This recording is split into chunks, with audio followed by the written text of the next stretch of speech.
I think there are some people who are hoping that the sequels don't really play as big of a role in Resurrections, but I get the feeling that they're going to play a significant role in Resurrections. So even if you don't like them, I think you should revisit them just to get caught up to speed.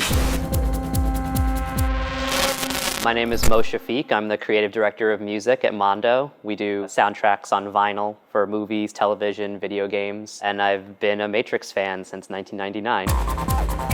My weird journey with the series is that the first movie only was just like a fun action movie to me. So, I bought that DVD right when it came out and I had it running all the time. But like in the same way that I would rewatch Con Air or GoldenEye or whatever, they're just movies that sounded and looked good on the TV that I had at home in my basement. It didn't really change my view of cinema. I had no I have to know what the Wachowskis are up to next. I feel like the sequels had a legacy that was right around the time of the internet buzz. I heard rumors. I heard there was a highway sequence, that they built a highway, that he was going to fight 100 Smiths, and things like that were surfacing, and I was just like, wow, that sounds crazy. Then we started seeing the posters, the teaser posters show up, and that very first teaser trailer. It is our fate to be here.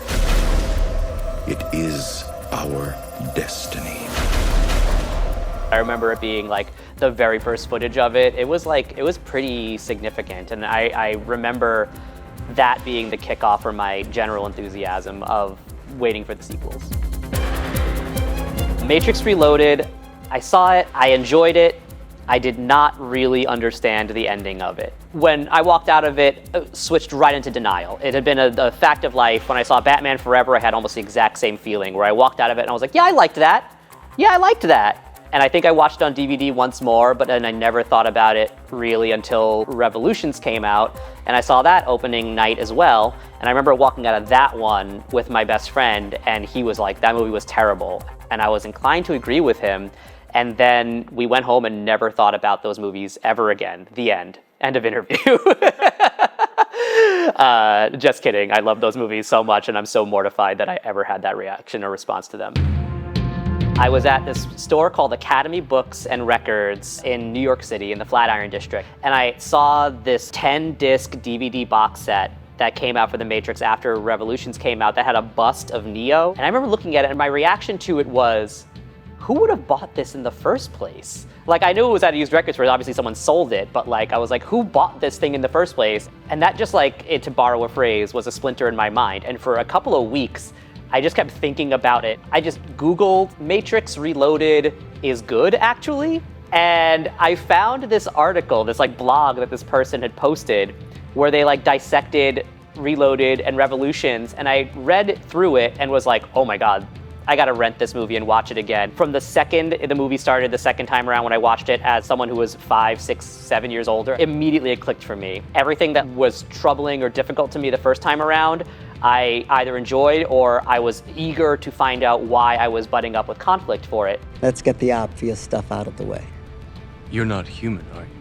Well, it's tough to get any more obvious than that. One of the things that really did it for me was when I was looking at again, I really was obsessed with this DVD box set. The DVDs don't have commentaries by the Wachowski. Comprehension is not a requisite of cooperation. The DVDs have commentaries by philosophers, like Dr. Cornel West. Thrasymachus versus Socrates at the very beginning. You got force, might makes power, coercion versus questioning, scrutinizing, interrogating. Can we think for ourselves in a world in which the services are so hegemonic and pervasive? And they have commentaries by critics who hate the movie.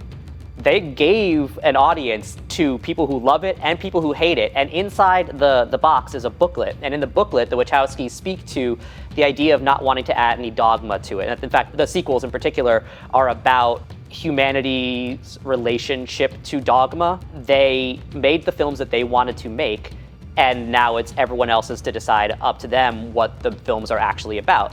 And there was something about that I had never really thought about. It is a pickle, no doubt about it. Bad news is there's no way if you can really know whether I'm here to help you or not. So it's really up to you. Just have to make up your own damn mind to either accept what I'm going to tell you or reject it. Candy? Super fan, especially in the pop culture space and the sci-fi space, the comic book space. If you don't like a movie, it's never your fault as the consumer for not meeting it halfway. It's always the filmmaker's fault, right? They messed it up. They ruined it somehow. They didn't get the message. I even read a review of Reloaded and Revolutions this week from someone who is revisiting them in preparation for Resurrections, and they were just like, yeah, it's like they had no ideas left for it. And I just want to be like, how can you watch either of those sequels and feel like there is a deficit of ideas? If anything, they have too many ideas. They have 10 pounds of ideas in a 5-pound bag. The idea that a movie that they made that they felt was perfect was put out into the world and everyone responded to it with this is a broken object, this is a failure, really stuck with me, because I was like, I cannot imagine that they did not have every single thing at their disposal. They had a blank check to do literally anything they wanted with those films, and that was the story they chose to tell. I became obsessed with it. I was like, why did they choose this story instead of the pretty basic and expected sequels and follow-ups to what their first movie was, which was a pretty by the numbers, admittedly, hero's journey kind of story. Matrix Reloaded and Revolutions are more concerned with the conversations that are in the sides and the periphery of the original film. They take their time to explain what every character's motivations are, down to the grunt in the Zion War, to the literal embodiment of the devil as the Merovingian, to the Oracle, who is revealed to be a part of the machine in general. They give every single one of those people latitude to explain what their place in all of it is, because that is what those films are about, is that the stakes are for everyone, including the machines, the computer programs. Everyone has a say in what needs to happen. There's something really accessible about fight the power, but the sequels explain how much deeper and how much more minutia goes into the politics of change and how many people you're trying to please at once if you're trying to actually move the needle even slightly on the shift of power and dynamics between the people who have it and the people who don't. The film is actually says it's about philosophy. It says it's a meditative piece on the nature of power. What is control? If we wanted, we could shut these machines down. That's it. You hit it. That's control, isn't it? If we wanted, we could smash them to bits. Although if we did, we'd have to consider what would happen to our lights, our heat, our air. Coexisting. So we need machines and they need us. And existentialism and choice and free will. See, there is only one constant. One universal, it is the only real truth. Causality. Action, reaction. Cause and effect. Everything begins with choice. No, wrong. Choice is an illusion created between those with power and those without. We can never see past the choices we don't understand. Are you saying I have to choose whether Trinity lives or dies? No. You've already made the choice. Now you have to understand it. And it actually sticks to that ground because it needs to show you that there are so many facets to every decision that is made in the larger machinations of revolution, of change. You need to spend time in order to understand and justify those characters' thoughts. And sadly, that leads to pacing issues, because if you just watched as a 17-year-old, or a 16-year-old in my case, a really fun martial arts sci-fi movie with cool guys in trench coats, and then you go and see a sequel, and the sequel is like, hang on, the most important parts of this movie are between the lead character having 5-minute-long conversations with old men, old women about free will, and those are the fight scenes of this movie. But now when I watch it, I don't even care about the highway chase. I don't care, but someone made this joke to me, the movie's big fight scene is between Neo and a man who looks like the Colonel from KFC sitting in a room full of TVs, and that is the biggest fight scene of that whole movie, and it's amazing. As you adequately put, the problem is choice. But we already know what you are going to do, don't we? Already I can see the chain reaction, the chemical precursors that signal the onset of an emotion designed specifically to overwhelm logic and reason. An emotion that is already blinding you from the simple and obvious truth. She is going to die, and there is nothing you can do to stop it.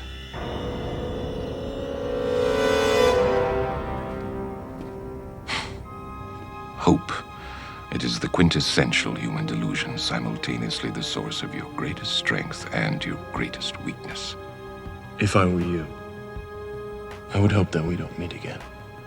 We won't. The stories of Reloaded and Revolutions are so dense and so full of ripe, incredible metaphor. The first movie is one of the best cinematic metaphors committed to film. It is just something that's so ripe to be applied to anything, which is why it has been re-examined so much in the last couple of years, either because it's been confirmed that it is both a trans metaphor, but also just a metaphor for systems of power and control in our lives, but that can also be read by men's rights activists as a I guess an analog or something that makes them feel like they are also being heard, or that they can finally speak what's bothering them, for what it's worth. The fact that that metaphor was so fully rounded, or rather so generic, that it was both a success and a failure. I would argue that if you have any curiosity as to how the Wachowskis felt about that metaphor being misinterpreted, that's what the sequels are about. And it's a beautiful, beautiful thing, because the Wachowskis, their mission statement all along was, we want to make art films that are entertaining. They, as filmmakers, came back and were like, okay, so let's examine this metaphor, which is, if this is actually the case, if this is that the systems of control that govern us are in fact put in place, and that the only way to combat them is to open your mind and free your mind, but let's talk about the other layers of control that sort of exist around even just the entry level of you being like, I am the master of my own domain and I can make the choices that it's like, well, let's talk about choice, actually. Choice, you may think, is yours to make. You, as a middle-class white person or as a wealthy person, do have choice, right? But the person who's in the lower class, someone who's a minority, someone who's a different sexual orientation, someone who's not cisgendered, what choices do they have, and how much of their choices are dictated by the power dynamics that trickle down to them? You are truly in control of your own destiny, and what is it makes you human, and what makes you the person that is able to confidently say that their own opinion is not informed or controlled by someone who is in a larger position than them. And if any of that is even remotely interesting to you, that is what those sequels are about. The Matrix universe, actually, the story does continue in the Enter the Matrix game and the Matrix Online. I see people being like, where's Lawrence Fishburne in Matrix Resurrections? And it's like, Lawrence Fishburne died in the Matrix Online. It's canon.